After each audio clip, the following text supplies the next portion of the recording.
Hello, everyone. Can you hear me okay? You can hear us? Okay, wonderful. Hi. More people might be joining. That's okay. We'll give it a few more minutes. Can you see my screen as well?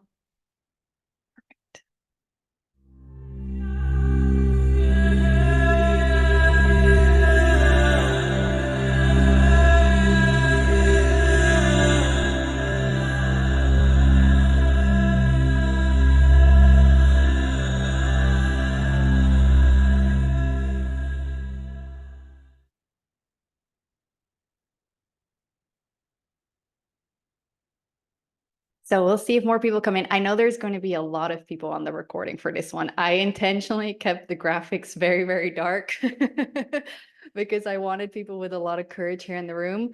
Also, the last masterclass was viewed by almost 200 people and had messages coming in for weeks afterwards. So I was mentally prepared to do this one for an empty room because I know we're going to go into some really heavy topics, and I really respect it very much that you're here. I'm very grateful that you're here with me today. It really means a lot. So this one really isn't for the faint of hearts. Like I want to give a heads up that this transmission will talk freely of darkness, of depression, of trauma and death. So if you're in a dark night of the soul right now, I hope that this masterclass will leave you feeling like you can struggle a little bit longer. Like, I hope it leaves you with an attitude of like, you know what, if I'm supposed to be here, bring it. I can do this. Let it destroy everything that I do not need where I'm going. That would be very beautiful. If you're coming out of one right now, I hope that this leaves you brimming with this feeling of pride that you've made it through and that you've done something incredibly hard, and that you know that you're actually very, very strong for what you just did. And if you're already coming out of one, like if you're already living your life and you're done with the hard time, I hope that this gives you some insights as to what you've let go during that time. And I hope it shows you who you've become. For everybody, whether you're here live with us on the recording, I hope this helps you see a dark night of the soul as a tremendous phase of strength, not of weakness. So what is a dark night of the soul? This can be a phase of depression, of anxiety. It can be a lot of physical pain, emotional pain. It can be pain in your body, pain in your mind, pain in your life. It's a phase where everything seems to be going wrong, or you seem to just not get any better for a really long time. It's something that can last months, years. For some people, it's shorter, just weeks. But while you're in it, it can feel like everything is just against you over and over and over. And the intensity of it can vary a lot. It can be a time that's super desperate, like for a while where you're completely, like your whole entire life is upside down for a while. But it can also be one of those phases where it's seemingly okay, but there's this undercurrent of darkness that you just can't seem to shake. While you're in it, you'll know that you're being asked to change and grow. But what can be really difficult is understanding what you're supposed to grow into while it's happening. Like intuitively, you know that you're meant to evolve, but you can't always quite see what is on the other side of this for you. Sometimes it doesn't even feel like you're growing, or it feels painfully slow. It feels like it just maybe won't end. You're being asked to heal things that you thought you had already healed. Let me double check my microphone. Yes, we're good. It can feel really frustrating, like a lot of feelings of like, I thought I dealt with this already. One thing that's very common is that it feels like all of the tools and the methods and the strategies that used to work for you no longer seem to get you anywhere. It feels like you're being pulled down, inwards, into the shadowy parts of yourself. And we resist this. We avoid it. We try to have a cup of coffee, plaster it over with some energy. We try to reason it away. We try to fight it. And we grasp for the light that used to so effortlessly surround us all the time. But here in the dark is where we put all of our trauma, all of the fragmented parts of ourselves that split off during overwhelming moments that we've had as children, all of our outdated coping mechanisms, all of the things that we just never had the courage to look at, we put them all down there. And all of these things, if we weren't really forced to deal with this phase we're in right now, we would just happily stuff away forever. So here are the parts of ourselves that we're ashamed of, the parts that we're judging, the parts that we just don't understand about ourselves, which can be really hard if you're someone who understands people for a living, right? It's really confusing. And Liana Silver said it very beautifully. She said, the dark requires you to compost all of your rotten ideas about yourself to create fertile soil from which you can burst into life. Will this ever end? I can't do it. I can't make it through. It's too much. It's too long. I thought I dealt with this already. This is impossible. It will never end. This is all what you'll think of when you're down there in the dark and everything has been invaded with the chill of your personal wintertime. And it will be too much. It will be too long. You will have dealt with this already and it will never end. And then it does. I love that. It's a phase of destroying, not of building. And in our society where we're praised for being productive and for building and for making things, it can be really hard to truly surrender to a phase where we're letting things go rather than accumulating things. So it's a season of winter, of death and darkness, and that is perfectly okay. So I want to share with you my story, which I've never really shared outside of my one-on-one coaching clients. And it's because I want you to know that no matter what you're going through, I understand.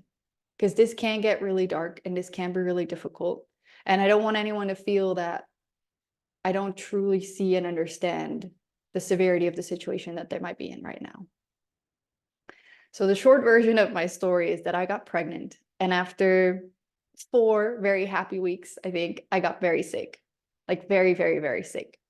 And at 13 months, I ended up in the ER with dehydration and malnutrition after I collapsed in the shower.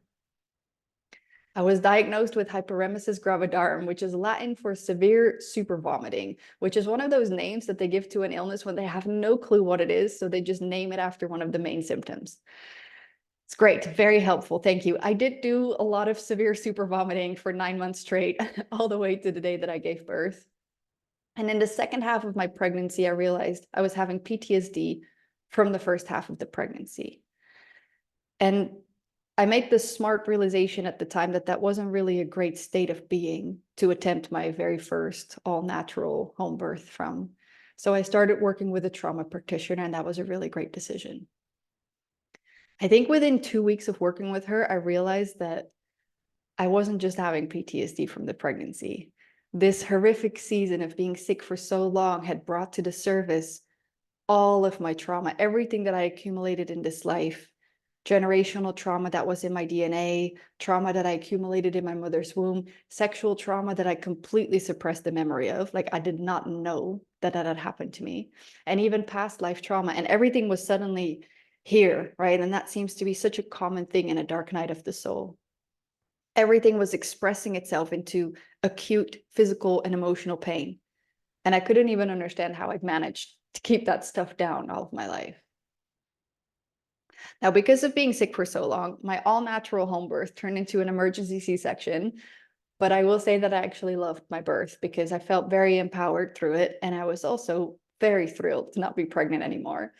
So I thought I won't be nauseous anymore, and everything's going to be easy now, and it's going to be great. But then my daughter ended up with a tongue tie that caused her to have some sleep apnea at night, so she woke up every 1 to 2 hours for 21 months straight.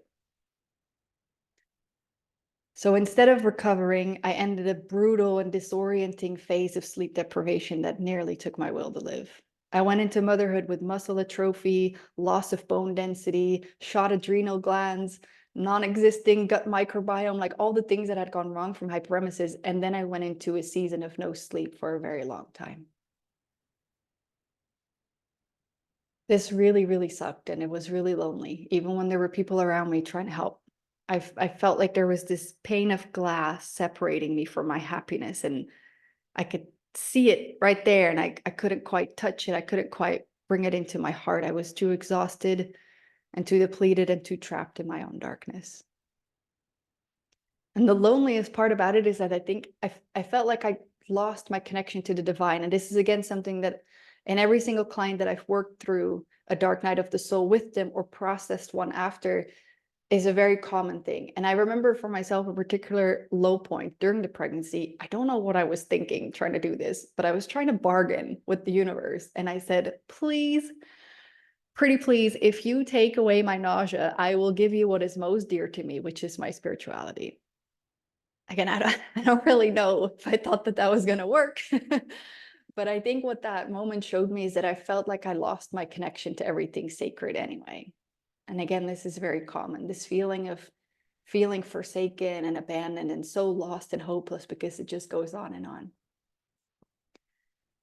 So it took me a really long time to fully accept and see that I was in a phase of darkness. And I think on the day that I really accepted it and start seeing the beauty of it, I looked it up, how, like on Google, you know, how many days has it been since that and that date? And it'd been 1,200 days. 1,200 days of waking up and trying to be strong and trying to hold on to the person that I used to be and trying to continue the growth, the personal growth, the healing, and trying to make this be the day that I'm happy again, that I figure it out. And then 1,200 days of within a few hours of the day starting, realizing it was going to be another dark day. Another day with heaviness, with fatigue, with a fried nervous system and depression and anxiety. Another day with all of my trauma bubbling at the surface of this water that I'm just trying not to drown in. Now, the reason I wanted to share my story is again because I want you to know that I really understand what it's like to go through a dark time. And sometimes people see how I am in life with this deep, deep love that I now have again, the sacredness, the excitement, the joy, and they just think that that's something that I've always had.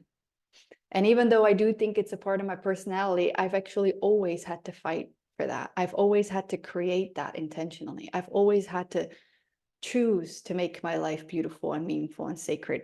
And especially now, after what I've been through, I just don't take that for granted. And I don't stand by it when people just think that, oh, you have it and I don't have that. I don't believe that anymore. This is something that we can create. And one of the things that really helped me with this was seeing the duality in everything. Because the thing that kind of weirded me out for a while is that I also had a lot of good moments during this time. I still made memories. I still made moves. Like I still made money. I can look at pictures of myself in that first time, seeing myself smiling, and I know the pain that I was in, but I was also happy. So instead of trying to make sense of it all, like was I happy or was I depressed? Like was I just really tired? Like what was it? I learned to hold the duality. Yes, I was happy. Yes, I loved my baby very, very much. And yes, I was depressed also. Yes, I felt like a total failure. And yes, I was so proud of myself for making it through this. And I knew that one day this was going to be so valuable to people. Yes, I felt like I was making progress and like I was gradually healing and I was very motivated. And yes, it also felt like I was swimming in circles for an eternity and nothing was working and nothing was going anywhere. It was all true. And the moment I realized I could hold all of that, and the moment I truly surrendered that, you know what, I'm in a dark time and I'm going to stop trying to claw back to the light, is when I started really coming out. So I'll talk more about holding this duality later, but I want to share with you the story of Inanna, and I think most of you will know the descent of Inanna. So I'm not going to tell the whole story in full detail, but I want to share the parts that really matter to me for this particular story. So in the descent of Inanna, this story is about 5,000 years old, and it's considered to be like the fundamental hero's journey for women.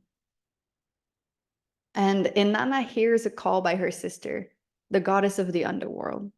And the call goes like, come see what you have not yet seen, come experience what you have not yet experienced, and come learn what you do not yet know.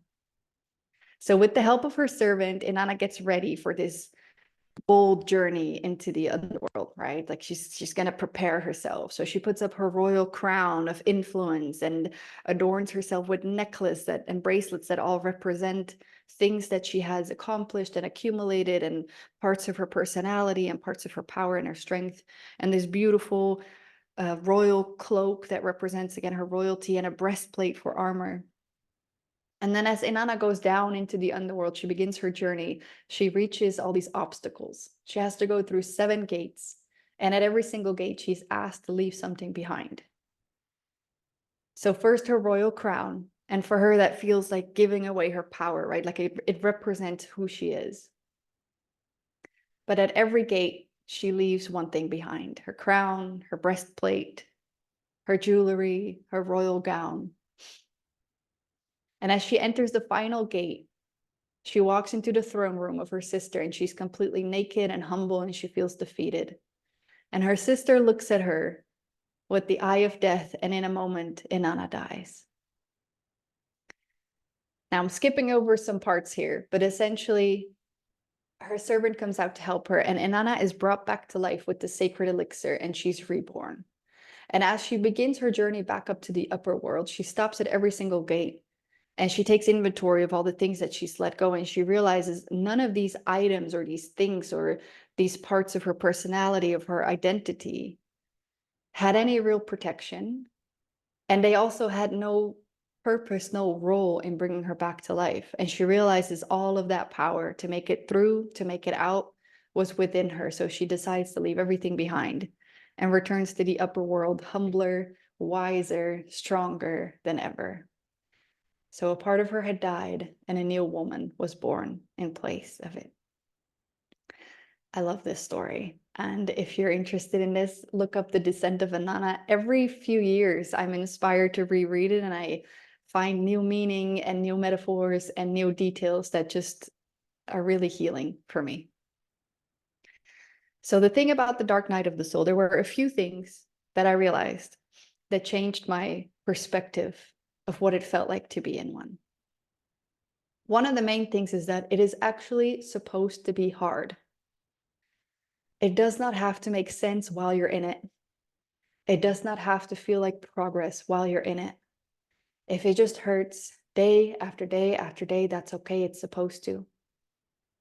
If it feels like it's going to destroy you, that's okay. It's supposed to feel that way. Because the parts of you that can believe, the parts of you that believe they can be destroyed by emotions are the parts of you that are meant to die.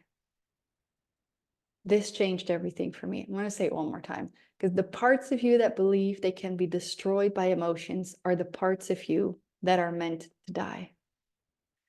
So if you're here with me today, I really love it that you are.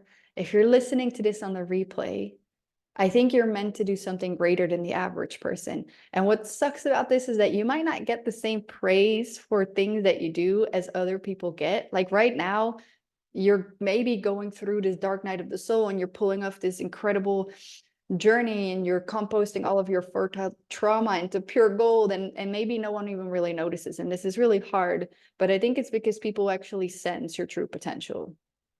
So you're just not meant to be average, right? So this thing that you're going through is because you're meant to be extraordinary. And in order to fulfill that purpose, you have to let go of some baggage that's holding you back.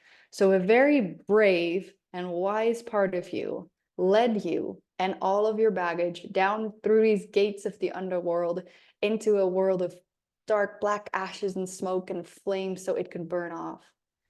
So it's supposed to hurt so much that you feel like you can't do it, because the parts of you that feel like they can't do it are the parts that were supposed to be left behind there. So again, it's supposed to be hard. It's supposed to feel like you can't do it. You're supposed to feel like it's never going to end.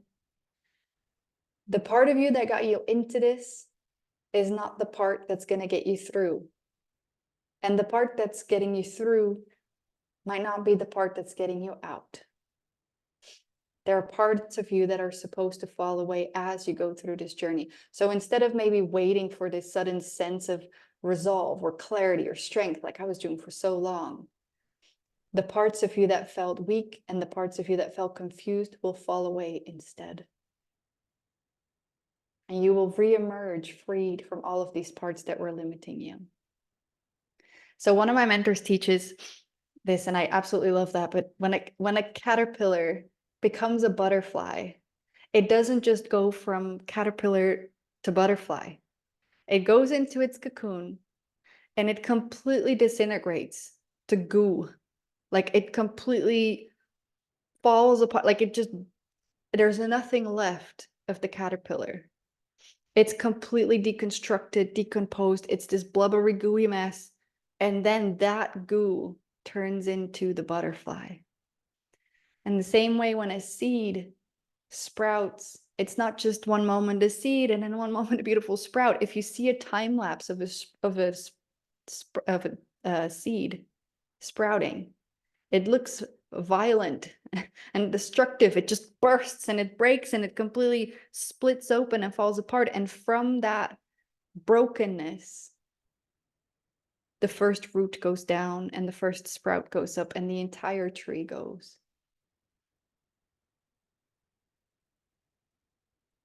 For me, it felt like all of this immediate pain from the dark night of the soul showed me all of my past pain.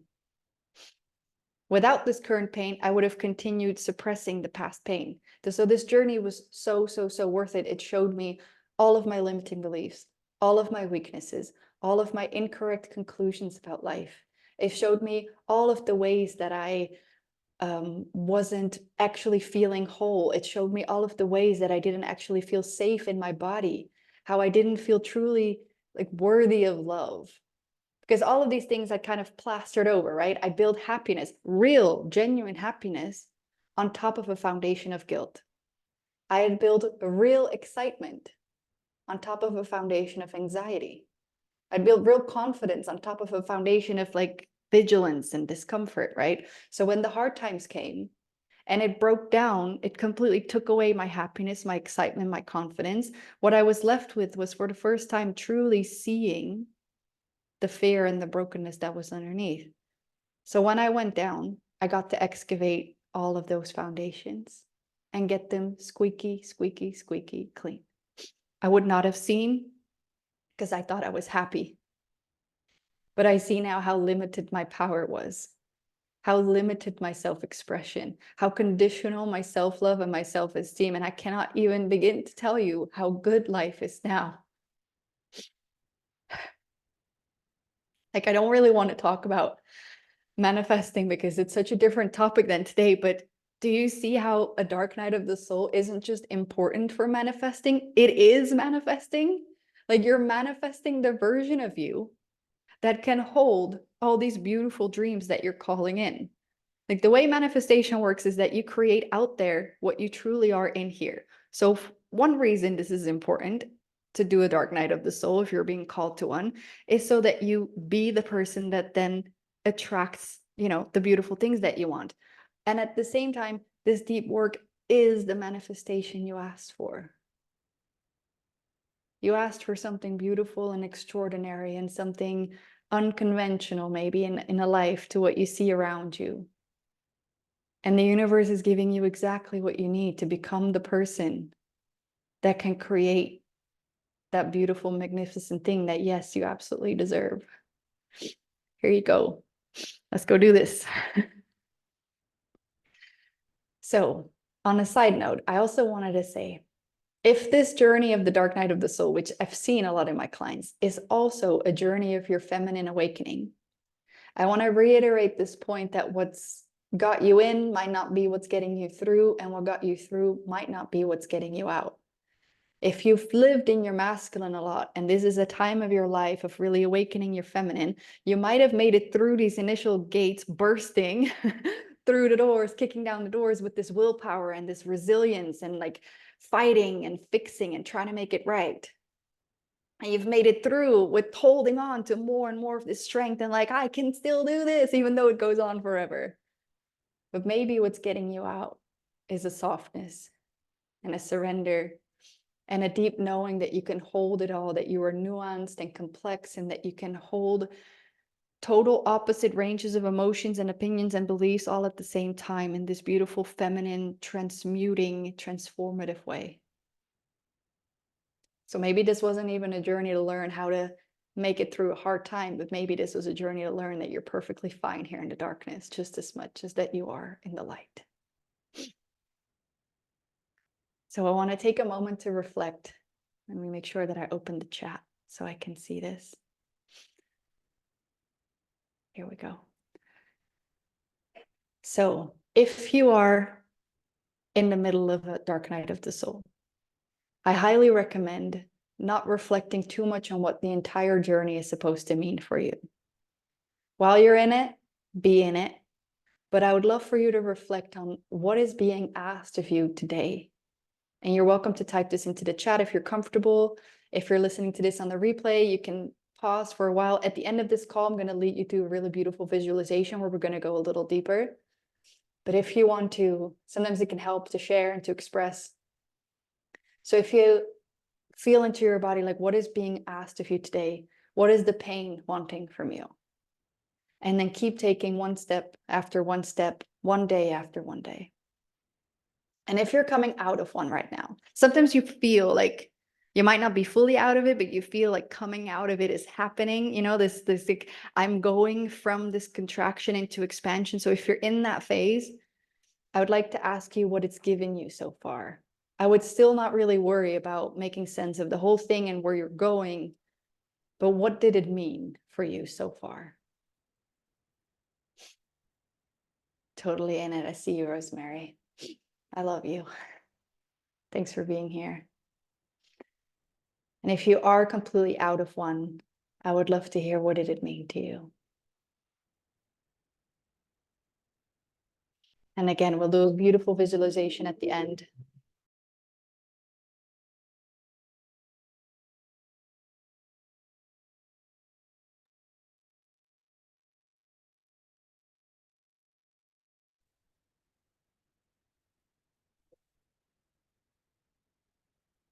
Trust and surrender. I love that.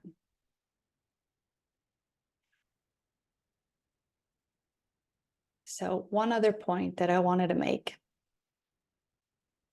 is that on my way down to the gates, I think it's asking me to give up beautiful, beautiful. And what a difficult thing to do.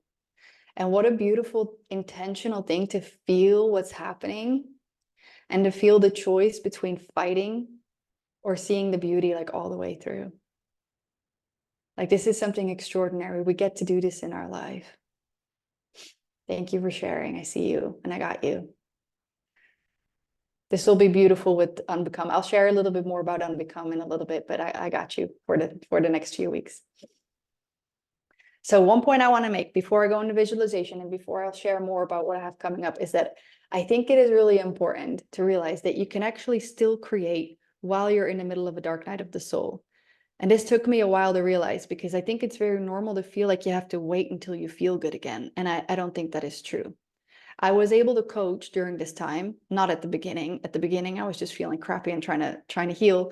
But at some point I was able to coach. And what I did is I simply focused on what I did feel comfortable in, which was trauma healing only. I didn't talk about anything else. I didn't talk about success or happiness. I just talked about what I was in the middle of and what I felt like I was becoming an expert at. So I still made money during this time. I still made memories. I still went on trips by the time that my body felt better. And I still created things that I enjoyed. I still parented in a way that I am proud of, even when it wasn't always what I had envisioned. You can transmute this darkness you're in into little bits of gold that you can share with the world when you feel ready to. Now, again, you don't have to do this, but I do think it's important to realize that it's possible. You can create from every single emotion. And a lot of the trauma modality that I teach now was developed during the darkest of times, because I crafted all of these tools and these skills with so much clarity and so much burning devotion to get to the bottom of this, like to figure it out. And I knew, like I said, while I was in it, I knew one day this is going to be so valuable to people. So you don't just have to wait till you're happy and positive to create something beautiful. You might write incredible poetry while you're sad. You might develop a brilliant coaching program on boundaries while you're angry. You might make these hauntingly beautiful paintings while you're depressed that make other people that are going through a hard time feel really understood and seen.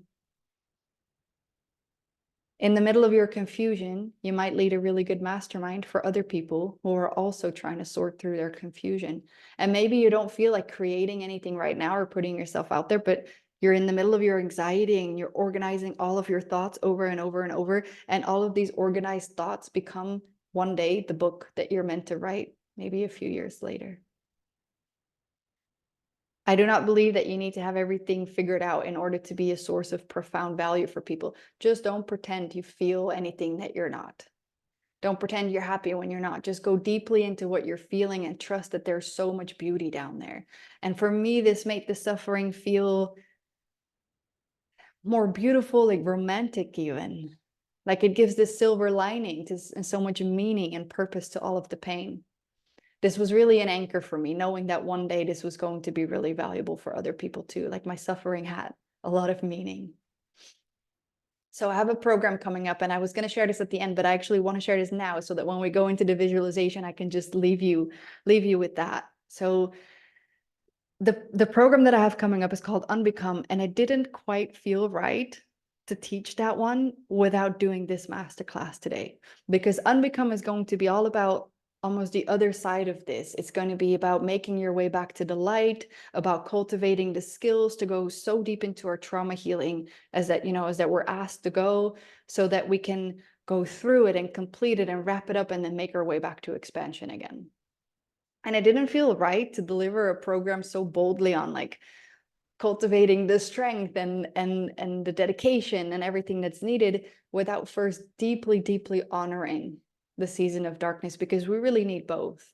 We want to surrender and be so soft and completely okay with everything. And we want the strength to remember that none of this pain is our actual true essence. Like everything other than our birthright of divine bliss can be healed and cleared and let go of. So here's what I want to say. Life is really hard right now, but I'm harder. Like that same strength. Like I'm so soft and so hard. I have it all. So again, I want to thank you guys for being here live, because again, I kept the graphics really dark. I didn't want anyone without courage to show up here today. Or if you're watching this replay who were drawn to this, thank you. I respect you so much. There's a lot of nuance and complexity and duality in here. So that was the reason I just really only wanted the right people in the room. So besides Unbecome, I have one-on-one coaching available that you can always send me a message for if you feel like you're ready for that. And when it comes to Unbecome, we're starting on January 25th, and it's $444. It's a 5-module program. It's, like I said, all about how to really deeply heal in a way that you can then wrap it up. This is the work that my clients have told me was allowing them to go into expansion and to create their life from pretty good to extraordinary. This is what's getting them to do that. And I also want to say I work with professionals mostly. I work with coaches, trauma practitioners, therapists, energy healers, and all of them say that they've never come across anything as profound as this, which I love healing. Like I'm a professional contemplator of this work, and I'm excited to share it with you. So it's $444. If you want a discount, you can share on your social media either about this masterclass or about another one that I did. And if you just let me know about it, you get $111 off. So it's $333. There will be a private Telegram group for the duration of the call, or for the duration of the program. So there'll be a lot of one-on-one support. There will be a lot of one-on-one coaching, group coaching, a lot of room to get your questions answered, because my goal for this is that you just really nail this. Like I want this to feel like it's second nature to you when you're coming out of it. Like I want this to be the most empowering thing. You have this in your body, you have this in your system. And then when you're in the middle of a dark night of the soul or coming out of it, I want you to know that you just know what to do. So having said all of that, if there's any questions about that program, about anything else, my messages are always open. And I would love to guide you through a really beautiful practice where we're going to get really comfortable in this darkness, because while we're in it, might as well enjoy it, might as well make it beautiful. So I'm going to share some music, and I'm going to have to do it through sharing my screen because I don't remember how else to do it.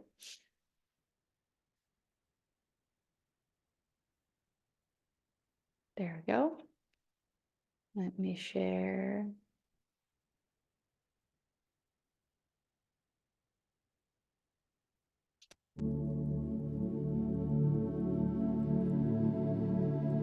give me a thumbs up if the volume of the music makes sense with the volume of my voice. That's good? Okay, great. Perfect. Okay, wonderful. I'll just leave this up so it looks good. Okay, and then it is sharing that. Okay, can you still see the music screen? Great. Okay.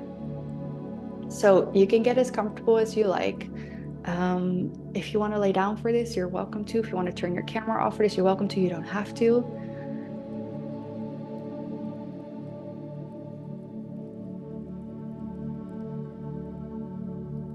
And before we dive into this, one of the things that I'm teaching in Unbecome is that you can develop a really beautiful relationship of consent with yourself. So before we even go here, I want you to realize that you can ask your body, how deep do we want to go with this? What do I have the capacity for today? Do I want to make this mostly beautiful? Do I want to make this very deep and profound?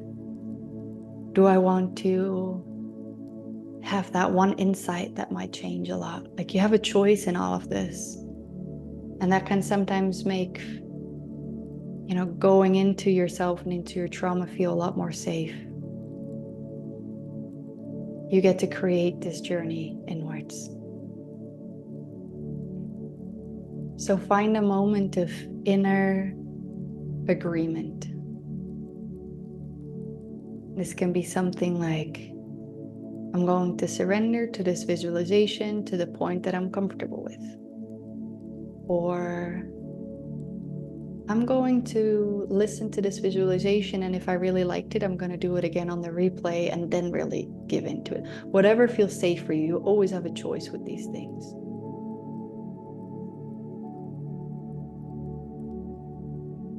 One of my agreements I make to myself during these things is that I agree that my inner safety will always match whatever trauma I find. This is a choice I make and something I get to create. I can always create more safety in my body. So instead of titrating or only letting in a little bit, I will always meet whatever is in my body because I know I have the capacity to be with it without a shadow of a doubt.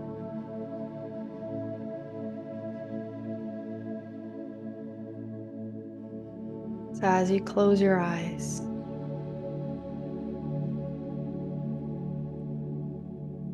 and you just see darkness,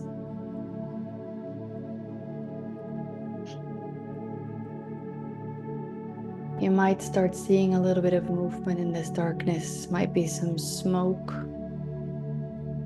like beautiful ringlets as if it's coming off of your favorite incense.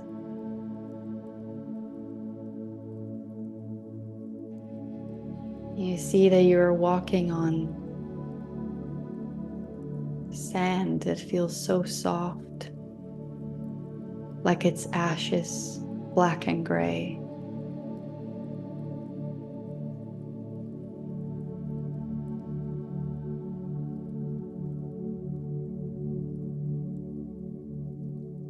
If you're a very visual person, you can add details here, like a hazy moonlight, wilted roses.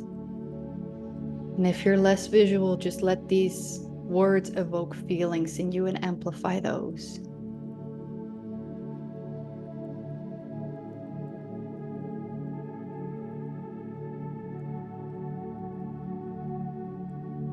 As you're walking around in this space, you're realizing that it's starting to feel familiar. You've actually been here before.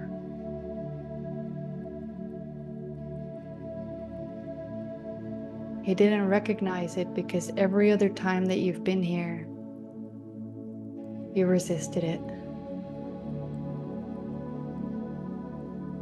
There was fear and resistance and pain.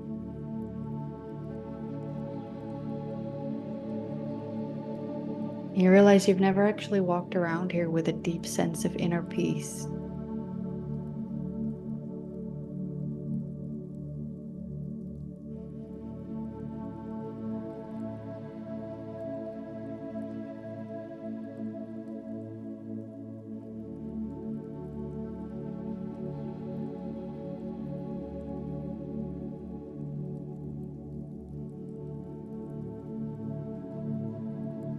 And as you walk around here, see that there are all these really beautiful little shrines on the floor, scattered everywhere.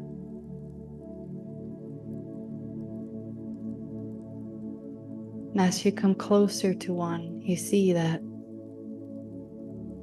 this beautiful dark place has put up these little shrines in your honor for every insight you had,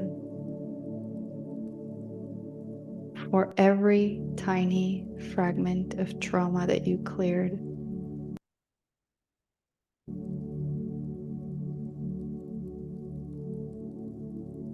for every split off version of yourself from your childhood that you called back.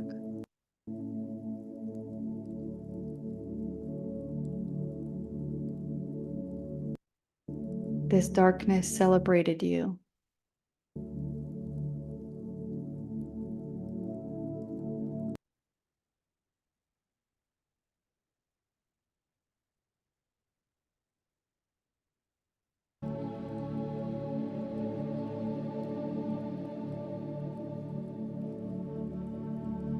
And the music is glitching, the same confusion as that it can feel sometimes here in the darkness. So just let it be part of this meditation.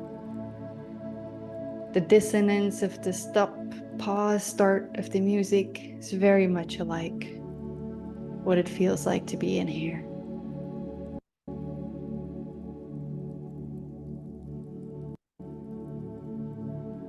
Can you accept for a moment the discomfort?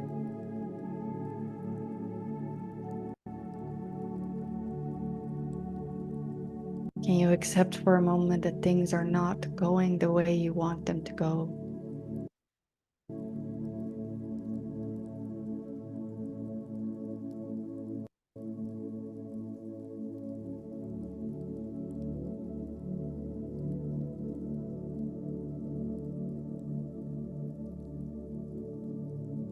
And then as you're realizing that this darkness has put up shrines in your honor, in your celebration of your power and your strength and your progress, you realize how much this place loves you. None of your friends, your family, your mentors have ever pushed you this hard. But the darkness did. The darkness knew you were ready. This darkness saw how powerful you truly were, and it challenged you day after day after day. It has never pitied you. It has never quit on you. It never faltered, and it never stopped believing in you. And here you are, bruised and tired and confused and still standing. It's okay if you don't feel victorious. It's okay if you feel just barely alive. But you are emptier now than when you first arrived here. You are lighter than when you first started this journey. There is a little bit more space in your body. And maybe you're wobbly because you've let go of parts of your identity and you haven't replaced them yet with what you want to create in yourself, and that's okay. Building will come later. You are making squeaky clean foundations, ready for the paradise that you will build on top. Who does this in life? I often say this to my clients with so much love and reverence and respect because I see them going through these dark journeys with courage and bravery, even though they don't feel courageous and brave, but they're doing it. Who does this? Just look around you internally and think about the people in your neighborhood, the people that you see at the supermarket. Who does this? You're uplifting the entire frequency of humanity, one grueling day at a time, and no one is applauding you. But I am, because I see you, and I am so proud of you.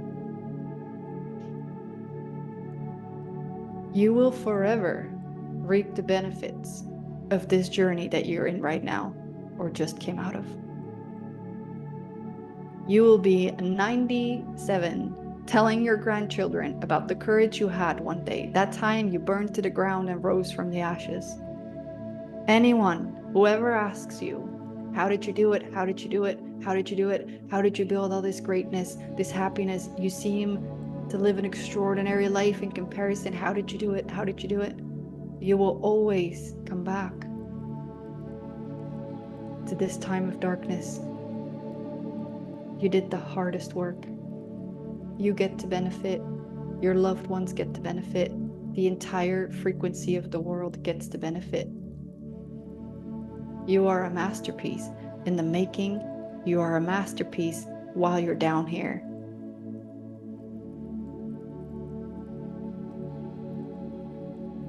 So as you're walking around this beautiful landscape, black ashes and black smoke,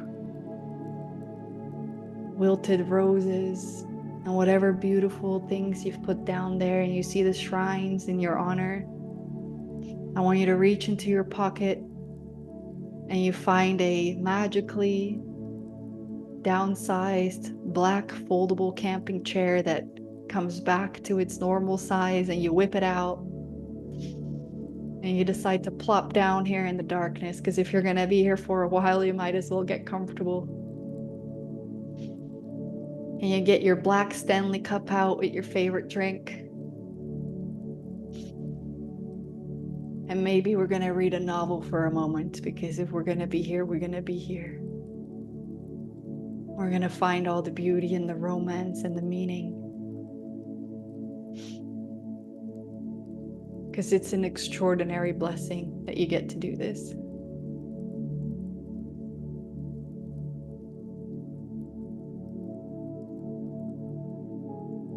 While you're chilling in your camping chair,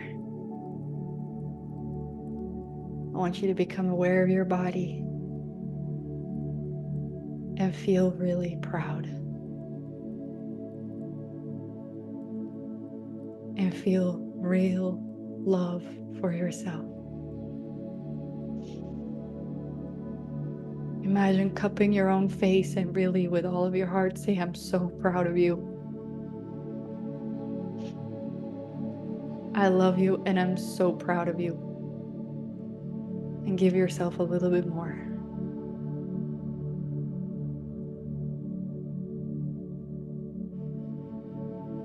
And give yourself a little bit more.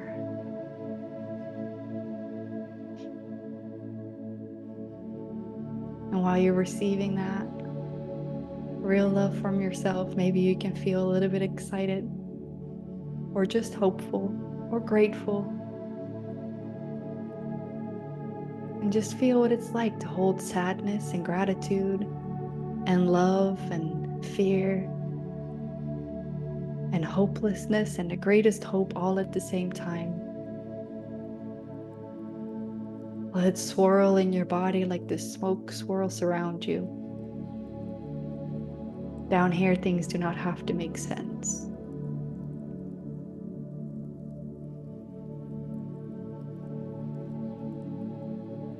You are so powerful. To me, you are so beautiful. It is the honor of a lifetime to witness you in your journey. Thank you for being here with me today. My messages are always open if you have questions about this or anything else.